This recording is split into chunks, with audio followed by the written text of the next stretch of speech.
Ooh, it's a little rocky here. All right, guys, so I just thought I would do a little demonstration that you could all watch ahead of time before we go out and paint. You'll see I have some colors here on a piece of cardstock, and I think I held it up enough. Yeah, there it is. And so I'm going to start with my white, and you'll see that I kind of flatten out my brush to use it. And I'm going to pick up little bits of color that I want in my sky. You always start with your sky and your ground. So I'm just going to start laying in some color because I'm thinking that I'm going to want some kind of a night sky. I don't think I really want just a plain blue sky. You might want that. You're just going to start laying in paint, okay, going back and forth. And I don't tend to do all one color just anywhere. I like to mix things up a little, but you might like to do color block, and that's okay. As you're painting, you're going to want to make sure that you get the edges of your canvas. You're just going to lay in some paint. I think I might want some yellow. Let me see, I got yellow. Because, you know, maybe the sun is shining. Maybe it's a pretty sunrise, and if you've ever gotten up early, in fact, you might just have a mostly white sky. It's just something you're going to have to kind of work through. But I'm going to lay in my paint, getting my edges as I go.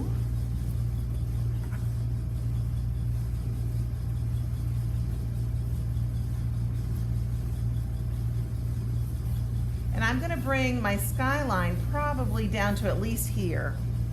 Maybe it's going to be very white down here and get darker as it goes up.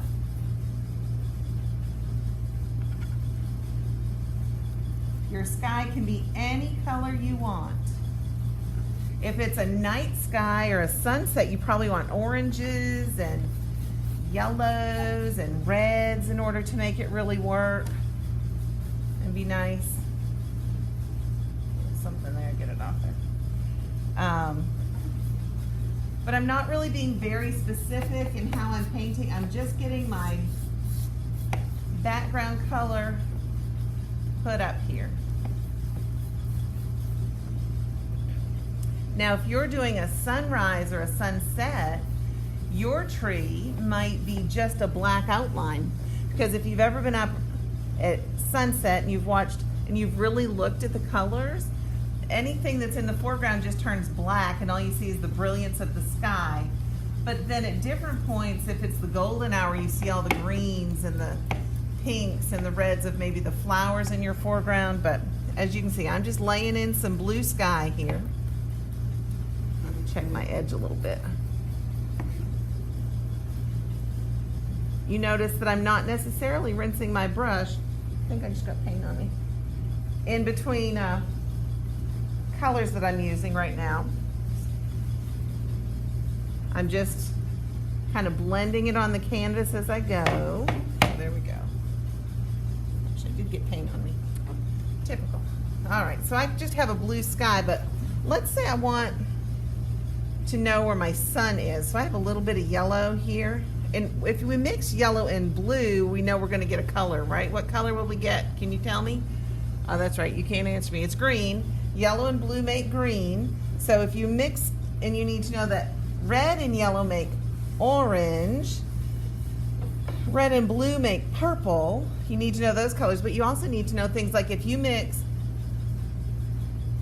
red and green, it's going to be kind of a poopy brown, and you probably don't want that. I'm going to lay in some sun here. I think I want kind of sun low on the horizon here. Kind of spread out a little. Maybe I want a little bit up a little. Because you know, if you ever watch the sun coming or going, it kind of lays in there.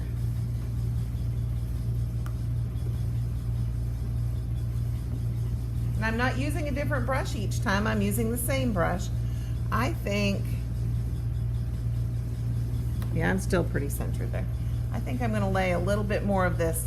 I have a little purpley blue. I think I want to have kind of a dark line coming in through my sky. Again, you see I kind of drag it over the edge just to make it look like it really belongs. And I'm gonna even use a darker blue as I get up higher. And if I wanted to make my blue a little darker than what it is already, I add black to it. Not a lot, a little black goes a long way. Kind of like my brush a little wet, and you'll see I keep flattening it out as I use it. Stretch back and forth. Oh yeah, that's kind of nice. So it's kind of a, I think I've got an evening sky going on maybe. I want a little more purple up in here.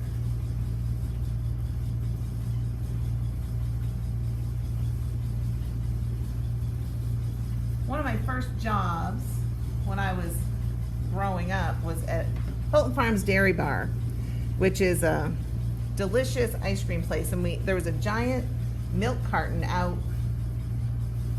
in front, like giant, like 6 or 8 feet tall giant milk carton. And out past the milk carton, we'd have these glorious sunsets that would have these purples, and it looked just like an ice cream that we had that was called Black Raspberry. It was delicious.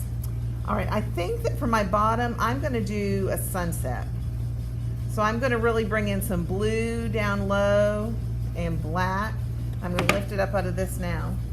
Just as easier to, I'm bringing it in really dark because mine is gonna be a sunset.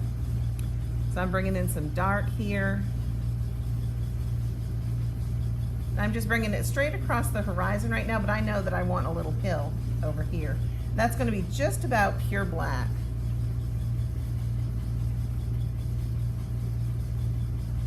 And you notice I haven't even done anything about a tree yet because all I'm doing is background right now. Kind of like a little blue in my black, just so it's not straight black, I guess. Purple would also be nice in there. Maybe I'll pull purple in my black.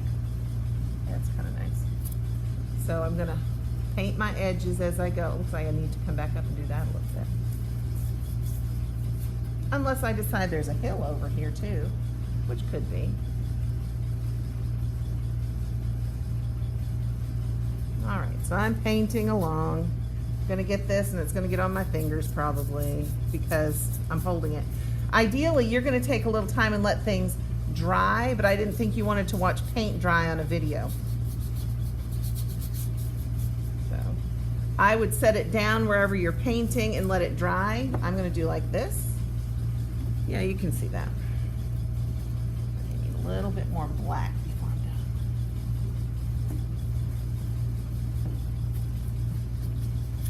And while I'm doing this, the paint in the upper part is drying so that I can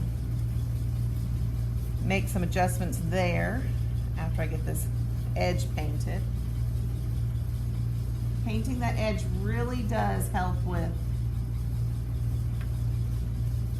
making your painting look finished. All right, so that looks pretty good there. All right, so probably I should let that dry more, but I'm gonna tip it up there. Okay, so now we have our foreground, which is mostly black. I'm gonna need some more black.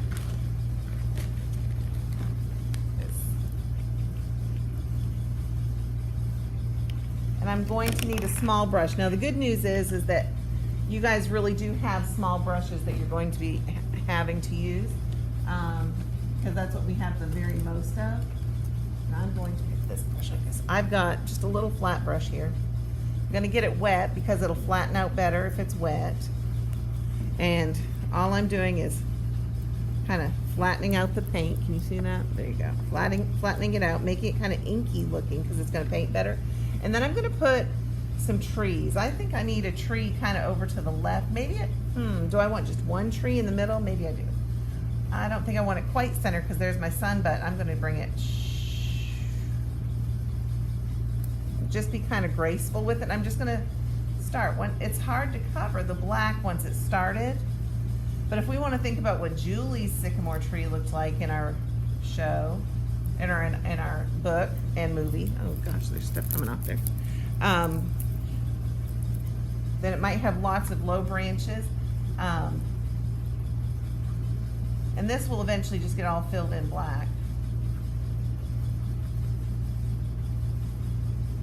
It'll work better if you let your layers dry better because you can see there's some light coming through right there.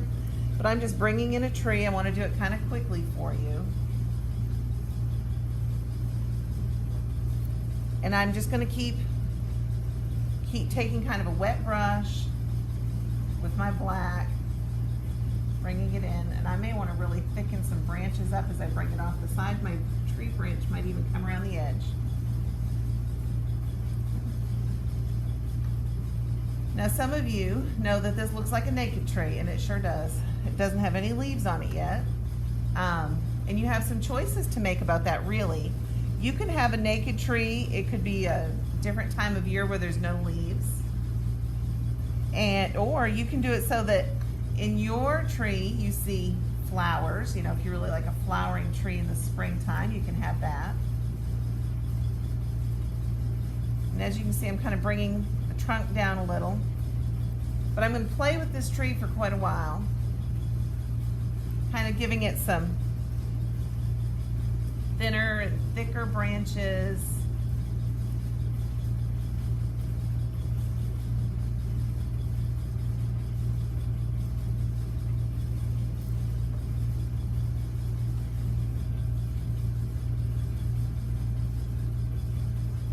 Now in real time, I would really be fiddling with this, and I will fiddle with it some more, but I don't think you want to watch me fiddle.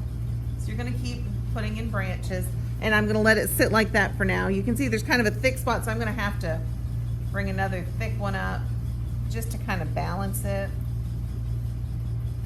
They come right off the page and not end.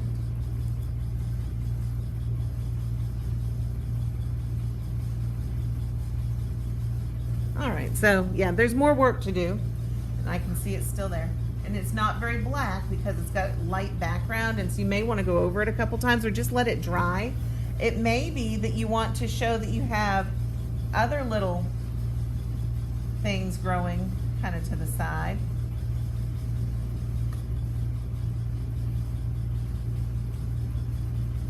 All right. Look at you and your beautiful artistic. Oh, see, I'm making a video. Isn't that fantastic? That's fantastic. Let me get in a minute. So I'm just playing, and like I said, this is going to take a lot of fiddling. I'm not going to fiddle with that a whole lot more. I'll finish it sometime here. Now that I've got kind of my outline of the tree, if you really want a real sunset, then everything is going to be kind of black. But if you want to go with some color, I've got a little bit of green here I'm using. I'm going to mix it with the black because I like it a little dark, probably, so it doesn't stand out too much. But you might like it really bright, and that's okay. And you're just going to start being very patient about how you're putting in your leaves. It's going to take you a while. Some may be kind of floating, that the branch is so little you can't even see where it is. You may want to come in and do that kind of a technique all over and do layers of color. You may have fruit on your tree. I don't know what your tree is, but you have some different things to do. Okay, and you're going to be working over the whole tree. I'm not going to do it all for you right now. I will work on it some more as kids come in. But this is your basic layout. You do that sky, you lay in your foreground. Now your foreground doesn't have to be black like mine. It can be in full color. That's okay. It can have flowers, it can have fruit. You could have a little person on there if you wanted to, or a dog getting sprayed by a skunk, you know, like Ricky Bobby last night or something. But that's your basic thing that you're going to do, is your tree, and take your time adding layers to it. Once I've got these, and I might even put some white highlights where sun might be kind of splurting up somewhere. But take your time, enjoy this, and let's see what you can do. And when you're done, you're going to want to sign your painting, and you might even want to put the date. All right? So that's your basic instructions, and we look forward to painting with you today.